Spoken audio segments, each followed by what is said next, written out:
Bonjour à tous et bienvenue dans le MAG Essonne sur Radio Sensation. L'Essonne est un département dont la ruralité occupe une place importante. Et pour en parler aujourd'hui avec nous, je reçois Yannick Villardier. Bonjour. Bonjour. Vous êtes le président du mouvement de la ruralité en Essonne.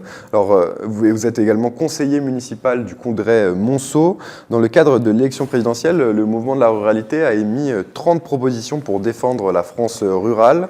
Alors, nous allons dans cette émission parler de la place de l'État dans les zones rurales. Vous dénoncez, vous, une inégalité de services entre les zones rurales et les zones urbaines. Alors, comment elle se manifeste au quotidien, cette inégalité ? L'inégalité, c'est qu'en fait, ce sont des moyens qui sont concentrés sur les zones urbaines et qui ne sont pas développés sur les zones rurales.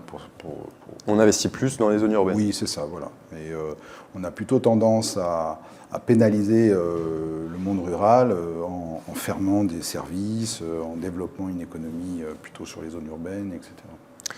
Alors, l'école de la République, pour commencer, c'est quelque chose que tout le monde a en commun, tout le monde est passé dans une salle de classe. Alors, vous souhaitez que le ministère de l'Éducation nationale ne puisse plus fermer des classes sans l'accord du conseil municipal.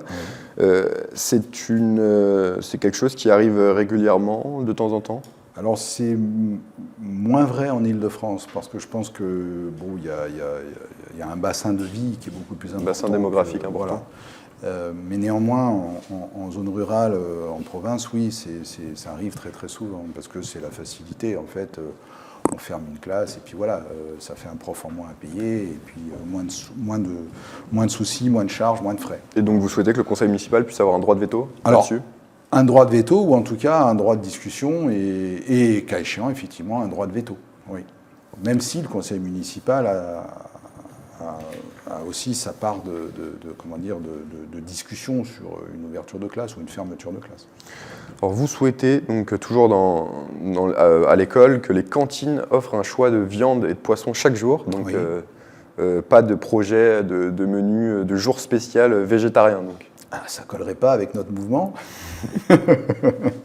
Après, je crois que, non, pour être sérieux, je pense qu'il faut offrir aux enfants la possibilité de se nourrir normalement, sans leur imposer un choix qui soit un choix un peu extrémiste. Après, qu'il faille évoluer notre façon de consommer, notamment les protéines animales, etc. Voilà, il n'y a pas de débat. Moi, je suis tout à fait pour ça. Mais je pense qu'il ne faut pas. C'est pas le rôle de l'école d'imposer ça. Voilà. Donc c'est de proposer, mais pas d'imposer. Voilà, de proposer, mais pas d'imposer. Et néanmoins, s'il y a des enfants qui mangent végétarien, qu'ils aient la possibilité de manger végétarien, le cas échéant. Moi, ma fille est au collège de Champecueil, c'est le cas. Donc voilà, ça ne pose pas de souci. Mais il ne faut pas l'imposer. Alors l'État, les collectivités territoriales doivent, selon vous, tout faire pour privilégier les circuits courts. Oui. Alors j'imagine que vous êtes satisfait du projet de légumerie départementale du département de l'Essonne. Alors cette dernière devrait être opérationnelle en 2023. Oui. Et donc l'idée, c'est de servir dans les cantines des collèges, dans les EHPAD, donc des produits locaux, essonniens ou alentours. Vous, j'imagine que c'est un projet qui vous... auquel vous êtes particulièrement en accord ? Tout à fait. C'est un projet qui est porté notamment par Jérôme Béranger au conseil départemental. Oui, moi je soutiens à 100% ce projet qui va vraiment dans le bon sens. C'est vraiment quelque chose sur lequel on se bat, quelque chose qu'on défend. D'abord parce que ça apportera une qualité au niveau de la nourriture qui sera bien différente de ce qu'on peut trouver encore aujourd'hui. Et ça va permettre en fait de s'inscrire dans un développement de cuisine autre qu'une cuisine industrielle qu'on peut servir aujourd'hui. Voilà. Et le circuit court, ça va dans le bon sens aujourd'hui de ce que l'on souhaite, parce que d'abord ça rapporte directement à ceux qui produisent, et puis derrière, je le dis encore, c'est une qualité. Donc, voilà. Pourquoi c'est si important pour la ruralité de vendre directement près de chez soi ? Ça permet de limiter les frais, le déplacement ? Ça permet de limiter les frais, ça permet de limiter les déplacements, ça permet d'être directement au contact de l'agriculteur ou des agriculteurs et de consommer ce qu'ils produisent. Je vais prendre l'exemple d'un ami, Nicolas Galbin, agriculteur à Auvergnat. Ils ont monté une chaîne, ils vendent différents produits. Déjà, c'est moins cher. C'est moins cher que lorsqu'on va en supermarché ou ailleurs. On sait ce qu'on achète. Et puis, on sait où va l'argent, entre guillemets. On sait que là, il va directement dans les poches de l'agriculteur. Il n'y a pas d'intermédiaire. Donc, finalement, on revient à un système très ancien, mais qu'on adapte à notre époque. Alors, dans le secteur de la santé, maintenant, la ruralité a aussi des enjeux importants. Oui. Vous souhaitez, vous, une refonte de l'offre de santé. Les déserts médicaux sont un sujet qui préoccupe beaucoup les ruraux. Alors, quelles sont les pistes pour y remédier et qu'est-ce que vous voyez dans cette refonte du système de santé? Voilà, je vais reprendre les différents points abordés, mais on parlait de développement d'établissements éducatifs de qualité sur tout le territoire. Maintien et création, non, ça c'était... non, je me suis trompé. Non. Refonte du service de l'offre de santé sur les territoires en lien avec les collectivités. Revalorisation des métiers de sage-femme, aide à domicile, infirmiers, aides-soignants, etc. Mise en place des états généraux de la santé. Ouverture du numerus clausus. Alors ça, tout le monde en parle, mais comme tout le monde en parle... Pour former des médecins, plus de médecins. Mais bien sûr. Lutte contre la bureaucratie et fin des déserts médicaux. Création d'un diplôme national spécifique pour les emplois d'aide à la personne. Mais par rebond, effectivement, je rejoins ce que le conseil départemental essaye de mettre en place avec un certain nombre de propositions. Il y en a une que j'ai retenue qui est intéressante, c'est celle des bourses pour les jeunes médecins. Pour les inviter à s'installer en Essonne. C'est du bon sens.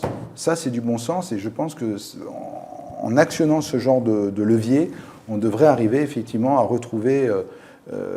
des médecins de proximité, parce que c'est de ça dont on manque aujourd'hui, ce sont des médecins de proximité. Et la télémédecine aussi, le département de l'Essonne mise là-dessus, oui. Donc à distance. Oui. Qu'est-ce que vous en pensez? C'est un bon compromis. Certains maires ont déjà fait ça. Ça marche plutôt bien pour la bobologie, entre guillemets, effectivement. Ça permet d'avoir une réponse rapide à quelque chose sans avoir à se déplacer. C'est souvent utile pour les jeunes mères de famille, enfin de ce que j'entends dire. Hein. J'ai notamment mon ami Pascal Simoneau là, qui a fait ça, et pour les aînés en fait, parce que voilà, ils peuvent aller, ils ont leur téléconsultation, voilà. Donc c'est faire gagner du temps et aux médecins. Oui, à tout le monde. Mais c'est quand même important d'avoir un médecin de proximité. C'est important d'avoir un médecin de proximité, ouais, c'est essentiel même. Alors la sécurité, enfin, pour finir, on sait que c'est un sujet important en Essonne. Les effectifs sont trop peu nombreux et le département est toujours dans l'attente d'un plan Essonne pour augmenter les effectifs dans la police et dans la justice. La demande a été faite à l'État et ils sont en train d'attendre la réponse. Alors le problème, est-ce que c'est principalement un problème d'effectifs, de moyens? Je crois que c'est... Alors j'ai été gendarme dans une autre vie, il y a longtemps. Je pense que c'est majoritairement un problème de moyens. Quand j'en parle avec des amis, des relations policiers ou gendarmes, ils souffrent vraiment de ça. C'est-à-dire qu'ils sont en sous-effectif permanent.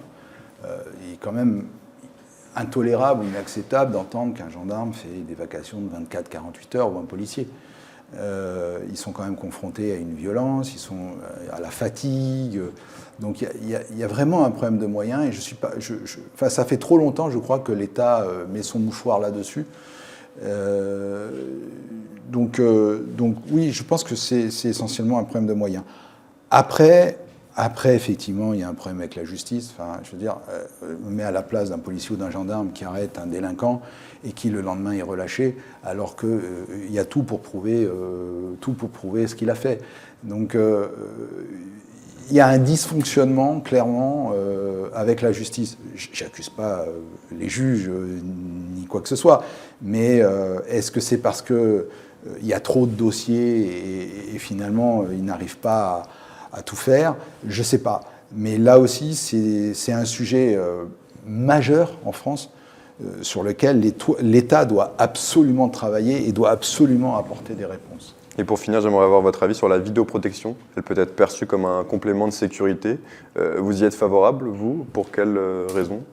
Alors moi, j'y suis favorable parce que quand on a eu 22 pneus crevés, une voiture rayée plusieurs fois et tout ce qui va avec, Oui, bien sûr. Par contre, il faut qu'elle soit déployée de manière intelligente.